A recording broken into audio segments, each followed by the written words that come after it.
दोस्तों, ये तो हम सभी जानते हैं कि पृथ्वी के बाहर स्पेस है जो बहुत घना और अंधेरे से घिरा हुआ है।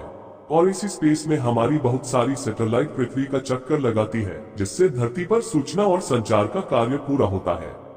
लेकिन क्या आपने कभी सोचा है कि पृथ्वी के आसमान से कितनी दूरी पर जाने के बाद अंतरिक्ष की शुरुआत होती है?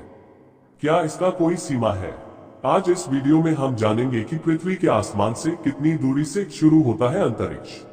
उससे पहले दोस्तों, चैनल पर नए हैं तो चैनल को सब्सक्राइब जरूर करें। दोस्तों, पृथ्वी के आसमान से अंतरिक्ष की दूरी कितनी है, ये जानने से पहले हमें ये समझना होगा कि अंतरिक्ष क्या है और कैसा दिखाई देता है। पृथ्वी पर दिन के समय सूरज की रोशनी की वजह से हमें अंतरिक्ष नहीं दिखाई देता है, लेकिन आपने देखा होगा कि अंधेरा होने पर हमें आसमान में सैकड़ों तारे दिखाई देने लगते हैं। ये तारे दिन के समय में भी होते हैं, लेकिन दिन की रोशनी की वजह से हमें दिखाई नहीं देते हैं। अंतरिक्ष एक ऐसी जगह है जहां पर सभी खगोलीय पिंड, तारे एवं विभिन्न प्रकार के ग्रह होते हैं, लेकिन धरती का आकाश वह जगह होती है जो बिल्कुल खाली होता है। अंतरिक्ष में ग्रह एवं तारों के अलावा कम घनत्व वाले गैसीय पार्टिकल होते हैं, जिसमें हाइड्रोजन एवं हीलियम के कण शामिल होते हैं। ये place dark matter, dark energy भरी होती है, जहां हर वक्त विभिन्न धातुओं की गंध आती रहती है।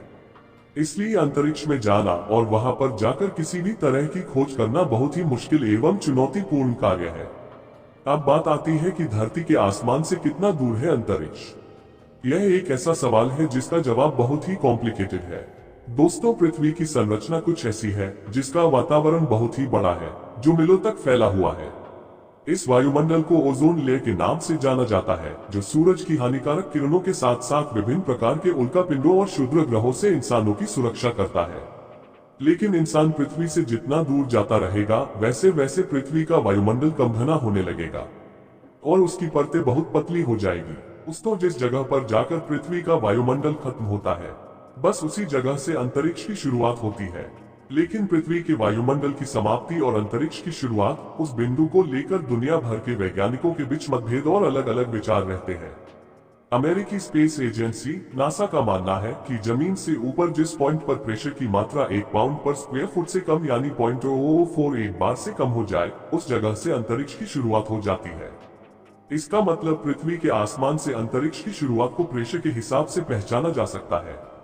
नासा की इस थ्योरी के हिसाब से जमीन से लगभग 81 किलोमीटर की ऊंचाई का प्रेशर 0.00048 से बार कम होता है, जहां से अंतरिक्ष की शुरुआत होती है। लेकिन नासा की थ्योरी के सामने आने के बाद एरोस्पेस इंजीनियर थियोडोर वोन करमन पृथ्वी के आसमान से अंतरिक्ष की शुरुआत को लेकर एक नया अध्ययन दुनिया के सामने रखा। और दोस्तों, जमीन से लेकर 100 किलोमीटर की ऊंचाई के बाद अंतरिक्ष की शुरुआत होने का दावा किया गया था। थियोडोर वोन करमन ने अपनी थ्योरी में बताया कि जमीन से इस दूरी पर विभिन्न यानों को उड़ान भरने और नीचे आने के लिए ऑर्बिटल वेलोसिटी की जरूरत होती है। इससे ये साबित होता है कि जमीन से 100 किलोमीटर की दूरी पर ही अंतरिक्ष की शुरुआत होती है। उनकी इस थ्योरी को वैश्विक स्तर पर कई वैज्ञानिकों एजेंसियों ने मान्यता दी और जमीन से 100 किलोमीटर की ऊंचाई पर कार्बल लाइन के नाम पर एक काल्पनिक सीमा रेखा का निर्माण कर दिया, जिसके पास अंतरिक्ष की शुरुआत होती है। कार्बल लाइन से नीचे 100 किलोमीटर के हिस्से को धरती का वायुमंडल माना जाता है, जो पृथ्वी को विभिन्न प्रकार के हानिकारक तत्वों से सुरक्षित रखता है। लेकिन करमन लाइन के निर्माण के बाद भी आसमान से अंतरिक्ष की शुरुआत को लेकर लगातार शोध कार्य जारी रहे, जिसके परिणाम स्वरूप ये सवाल खड़ा होने लगा कि पृथ्वी का वातावरण हजारों किलोमीटर तक फैला हुआ है, फिर उसे 100 किलोमीटर के दायरे में ही कैसे सीमित किया जा सकता है। दोस्तों, अगर हम पृथ्वी के वातावरण की सभी लेयर्स यानी परतों की बात करें तो पाएंगे कि इसकी पहली लेयर यानी ट्रोपोस्फेयर पर 12 किलोमीटर की ऊंचाई तक फैली हुई है।